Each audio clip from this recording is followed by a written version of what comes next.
Hi friends, welcome to ഹംടെഗ്രാഫിക്സ്. നമ്മൾ ഇന്ന് ഈ വീഡിയോയിലൂടെ വാട്സപ്പിൽ വന്ന ഒരു നല്ലൊരു അപ്ഡേറ്റിനെ പറ്റിയാണ് നോക്കാൻ പോകുന്നത്. അപ്പോൾ ആ ഒരു അപ്ഡേറ്റിനെ പറ്റി നമുക്ക് ഡീറ്റെയിൽ ആയിട്ട് വീഡിയോ ഉണ്ട് തന്നെ മനസ്സിലാക്കാം. അപ്പോൾ വാട്സപ്പിൽ വന്ന പുതിയ അപ്ഡേറ്റ് ആണ് മെസ്സേജ് വോയിസ് സ്റ്റാറ്റസ് എന്നത്. അതായത് നമുക്ക് വാട്സപ്പിൽ നമുക്ക് സ്റ്റാറ്റസ് വെക്കാൻ സാധിക്കുന്നതാണ് അല്ലേ. അതായത് നമ്മൾ ഏതെങ്കിലും സ്റ്റാറ്റസ് ഒക്കെ വെച്ചിട്ടുണ്ടോ എന്നുണ്ടെങ്കിൽ അത് നമ്മുടെ ഫ്രണ്ട്സ് ആരെങ്കിലും കണ്ടിട്ടുണ്ടോ എന്നുണ്ടെങ്കിൽ അത് നമുക്ക് കണ്ടു മനസ്സിലാക്കാൻ സാധിക്കും. അതായത് ആരൊക്കെ നമ്മുടെ സ്റ്റാറ്റസ് കണ്ടു എന്ന് നമുക്ക് മനസ്സിലാക്കാൻ സാധിക്കുന്നതാണ് അല്ലേ.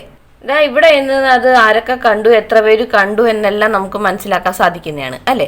അപ്പോൾ ഇത്തരത്തിൽ ആരൊക്കെ കണ്ടു എന്ന് നമ്മൾ നോക്കുമ്പോൾ ഇവിടുത്തെ ആ ഒരു ഇന്റർഫേസ് പറയുന്നത് ഇതാണ്. ഇപ്പോൾ നിങ്ങൾ വാട്സപ്പൊക്കെ അപ്ഡേറ്റ് ചെയ്യുന്നതിന് മുമ്പ് നമുക്ക് കാണാൻ സാധിക്കുന്ന ഇന്റർഫേസ് ഇതാണ്. ഇവിടെ നമുക്ക് പ്രത്യേകിച്ചൊന്നുമില്ല. നമ്മളുടെ വ്യൂസ് കൗണ്ടും അതുപോലെ ആരെയാണ് നമ്മുടെ ആ ഒരു സ്റ്റാറ്റസ് കണ്ടത് എന്നുള്ള പേരും അത് ഇത്ര മാത്രമേ നമുക്കിവിടെ കാണാൻ സാധിക്കത്തുള്ളൂ അല്ലേ.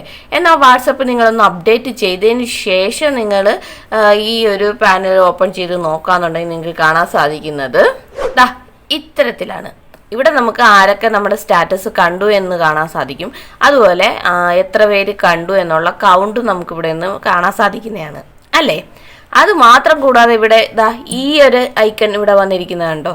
അപ്പോൾ ഈ ഒരു പുതിയ അപ്ഡേറ്റ് ആണ് വാട്സപ്പ് കൊണ്ടുവന്നിരിക്കുന്നത്. ഇതെന്താണെന്ന് വെച്ചാൽ ഇത് ചാറ്റ് ചെയ്യാൻ വേണ്ടി നമുക്ക് ആ ഒരു കോണ്ടാക്റ്റിലോട്ട് പെട്ടെന്ന് മെസ്സേജ് അയക്കാൻ വേണ്ടി ഒരു കോണ്ടാക്റ്റിലോട്ട് ചെല്ലാൻ വേണ്ടിയുള്ള ഒരു ചെറിയ ഒരു ഐക്കണാണ്, മെസ്സേജിങ് ഐക്കണാണ്. അപ്പോൾ ആ ഒരു ഐക്കണിൽ ക്ലിക്ക് ചെയ്യാന്നുണ്ടെങ്കിൽ നമുക്ക് ആ ഒരു വ്യക്തിയുടെ ചാറ്റ് ബോക്സ് ഓപ്പൺ ആവുന്നതായിരിക്കും. അപ്പോൾ ആ വ്യക്തിയായിട്ട് പെട്ടെന്ന് ചാറ്റ് ചെയ്യാൻ സാധിക്കുന്നതാണ്. അപ്പോൾ നമുക്ക് അവിടെ ജസ്റ്റ് ഒന്ന് ക്ലിക്ക് ചെയ്ത് നോക്കാം. ക്ലിക്ക് ചെയ്തപ്പോൾ അതുകൊണ്ട് ആ ഒരു വ്യക്തിയുടെ ചാറ്റ് ഇവിടെ ഓപ്പൺ ആയിട്ടുണ്ട്. ഇനി നമുക്ക് ഇവിടെ എന്ന വ്യക്തിയായിട്ട് ചാറ്റ് ചെയ്യണമെങ്കിൽ എന്തെങ്കിലും ചാറ്റ് ചെയ്യാൻ സാധിക്കുന്നതാണ്. അപ്പോൾ ഈ ഒരു പുതിയ അപ്ഡേറ്റ് ആണ് വാട്സപ്പ് കൊണ്ടുവന്നിരിക്കുന്നത്. ഇതിപ്പോൾ ഒന്നും കൂടെ യൂസർ ഫ്രണ്ട്ലി ആവുന്ന രീതിയിൽ കാര്യങ്ങൾ വാട്സപ്പ് കൊണ്ടുവന്നിരിക്കുകയാണ്. അതായത് ഇപ്പം നമുക്ക് നമ്മുടെ സ്റ്റാറ്റസ് ആരെങ്കിലുമൊക്കെ കണ്ടിട്ടുണ്ടെന്ന് മനസ്സിലാക്കാൻ സാധിക്കുന്നതാണ്. പക്ഷേ ആ ഒരു വ്യക്തിയായിട്ട് ചാറ്റ് ചെയ്യണമെന്നുണ്ടെങ്കിൽ ഈ ഒരു അപ്ഡേറ്റ് വരുന്നതിന് മുമ്പ് ആ ഒരു വ്യക്തിയായിട്ട് നമ്മൾ ചാറ്റ് ചെയ്യണമെന്നുണ്ടെങ്കിൽ ആ ഒരു വ്യക്തിയുടെ ചാറ്റ് നമ്മൾ ഇതുപോലെ സെർച്ച് ചെയ്ത് കണ്ടുപിടിച്ചിട്ട് പിന്നീട് വേണം അവിടെ മെസ്സേജ് അയക്കാൻ അല്ലേ. അപ്പോൾ അത്തരത്തിൽ ആയിരുന്നു നമ്മൾ ഇതുവരെ ചെയ്തുകൊണ്ടിരുന്നത്. എന്നാൽ ഇനി മുതൽ അതിൻ്റെ ആവശ്യമില്ല. അപ്പോൾ നമ്മുടെ സ്റ്റാറ്റസ് കണ്ട വ്യക്തികളെ ചാറ്റ് ചെയ്യാൻ നമുക്കിപ്പോൾ ഈസി ആയിട്ട് സാധിക്കുന്നതാണ്. ആ ഒരു വ്യക്തിയായിട്ട് ചാറ്റ് നിലനിർത്തണമെങ്കിൽ പണ്ട് നമ്മൾ ചെയ്ത തൊട്ട് ബാക്കിലോട്ട് പോയി ആ വ്യക്തിയുടെ പേര് വെച്ച് സെർച്ച് ചെയ്ത് കണ്ടുപിടിക്കാനൊന്നും നിൽക്കേണ്ട. നമ്മുടെ സ്റ്റാറ്റസ് കണ്ട വ്യക്തികൾ ആരോ അവരുമായിട്ട് ചാറ്റ് ചെയ്യണമെങ്കിൽ ആ സ്റ്റാറ്റസ് കാണുന്ന ആ ഒരു സെക്ഷനിൽ നിന്നുകൊണ്ട് തന്നെ ഇപ്പോൾ ചെയ്യാൻ സാധിക്കുന്നതാണ്.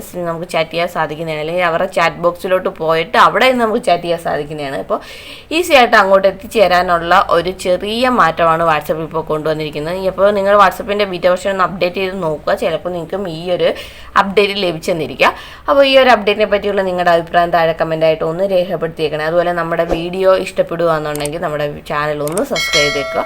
തൊട്ടടുത്ത് കാണുന്ന ആ ബെല്ലൈക്കൺ കൂടി ഒന്ന് ക്ലിക്ക് ചെയ്തേക്കണം. അപ്പോൾ ഇത്തരത്തിലുള്ള പുതിയ വീഡിയോ ആയിട്ട് നമുക്ക് വീണ്ടും കാണാം. അതുവരേക്കും ബൈ ബൈ.